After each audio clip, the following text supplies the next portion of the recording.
Doctor साहब, जिस तरह से मिल्कीपुर उपचुनाव में समाजवादी पार्टी की करारी हार हुई है और लगातार समाजवादी पार्टी आरोप भी लगा रही है धांधली का, और इसको देखते हुए आने वाले 2027 के चुनाव में समाजवादी पार्टी की क्या तैयारी रहेगी, क्या माहौल रहेगा? तैयारी बहुत बढ़िया है और जाति धर्म पर राजनीति करने वाले पूर्ण तरीके से फेल हैं।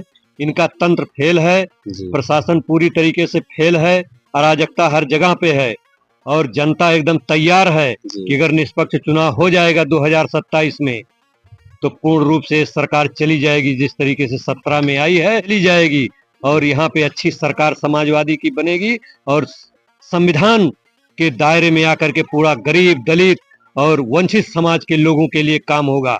आज जिस तरीके से अन्याय अत्याचार पूरे भारत में मचा हुआ है, पूरे उत्तर प्रदेश में मचा हुआ है, जनता त्राहि त्राहि कर रही है। इनको जल्दी भगाने के लिए जनता तैयार बैठी है। आयोग को मरा बता दिया, इसको कैसे देखते हैं, क्या राष्ट्रीय अध्यक्ष ने ठीक कहा है, क्योंकि चुनाव आयोग ऐसा काम ही कर दिया है। सैकड़ों बार फोन चुनाव आयोग के पास जाता है कि यहाँ पे धांधली हो रही है, वहां पे बूथ एजेंट ऐसा हो रहा है, वैसा हो रहा है। तमाम प्रकार की बात बताने के बावजूद ये चुनाव आयोग एक्शन नहीं लेगा तो यही होगा, चुनाव आयोग मर गया है। चुनाव आयोग को कफन भेंट किए है राष्ट्रीय अध्यक्ष ने। तो ये बात सत्य है, चुनाव आयोग निष्पक्ष एजेंसी है और उसको निष्पक्ष होकर के समाज के लिए काम करना चाहिए, तभी बदलाव आएगा।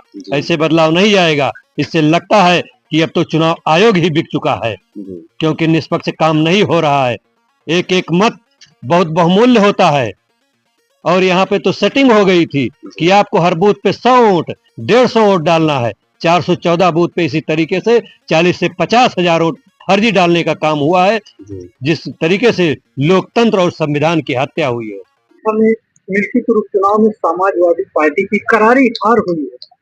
हार के बाद अयोध्या के सांसद अवधेश प्रसाद ने देशव्यापी आंदोलन का ऐलान कर दिया है। इसको कैसे देखते हैं, क्या कहते हैं? बहुत ही सोचनीय और बहुत ही अच्छा उनका प्लान और योजना है, क्योंकि 1984 के पहले जब दलित, पिछड़े और गरीबों के ऊपर अन्याय और अत्याचार बढ़ रहा था जी, उस समय मान्यवर कांशीराम, जो आज माननीय अवधेश प्रसाद ने सोचा कि जन जन तक डॉक्टर भीमराव अंबेडकर की बात को पहुंचाया जाए, गौतम बुद्ध के बात को पहुंचाया जाए, तो इसी बात को लेकर के बहुजन नायक मान्यवर कांशीराम ने एक बहुत बड़ा आंदोलन चलाया था और साइकिल से चल के गांव गांव और जन जन तक एक बहुत बड़ा आंदोलन चलाया और लोगों को जागरूक किया कि समाज की बात, धर्म की बात छोड़ करके समाज की बात को आगे ले करके संविधान के बात को आगे बढ़ाया जाए, क्योंकि संविधान में जो हमें हक और अधिकार दिया गया है,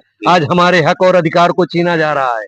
अभी आपने देखा है कि मिल्कीपुर में जिस तरीके से लोकतंत्र की हत्या हुई है, संविधान का चीरहरण हुआ है, किसी तरीके से कोई कानून से कोई काम नहीं हुआ है।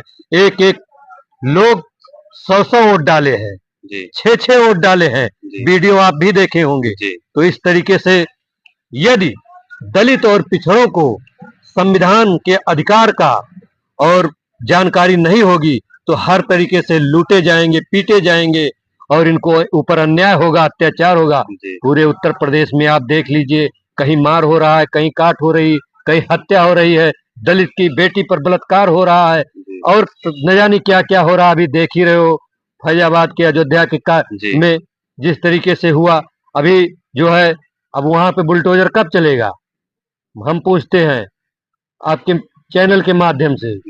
तो ये सब बातें हैं कि आज गरीबों को पूछने वाला कोई नहीं है, दलितों को पूछने वाला कोई नहीं है, जो है पिछड़ों का कोई है नहीं। केवल जो पिछड़े समाज के और दलित समाज के नेता हैं बड़े बड़े, ये लोग हमारे और हक अधिकार के लिए और संविधान के लिए नहीं बोलते हैं।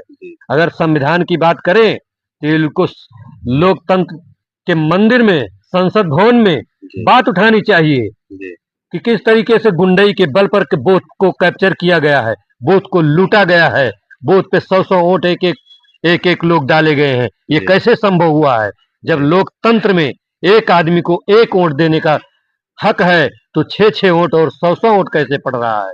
तो ये जो है सरासर बेईमानी है और जो है पूरी तरीके से ये सरकार भ्रष्ट है और भ्रष्टाचार के बल पर इन्होंने इस चुनाव को लूट कर अपने कब्जे में किया है। अगर निष्पक्ष चुनाव हो जाता तो जरूर समाजवादी पार्टी का प्रत्याशी, पीडीए का प्रत्याशी लाखों लाखों वोट से जीतता, इसमें कोई संदेह नहीं थी। आप देख रहे हो भ्रष्टाचार चरम पे है।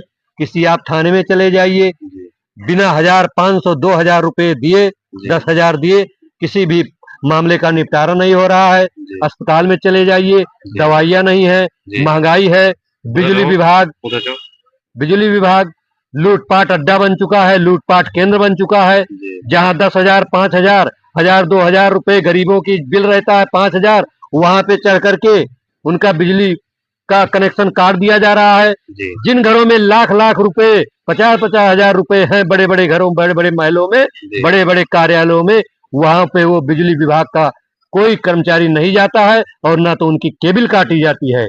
मैं सरकार से कहना चाहता हूँ, माननीय मुख्यमंत्री जी से कहना चाहता हूँ कि इस तरीके से गरीबों और दलितों के ऊपर जिस तरीके से प्रताड़ना हो रही है, उस तरीके से इसको जो है आप लगाम लगाने का काम कर दिए, नहीं तो 27 के चुनाव में यही गरीब, दलित और पिछड़ा आपको सरकार से बाहर कर देगी, आपको गद्दी से नीचे उतार देगी।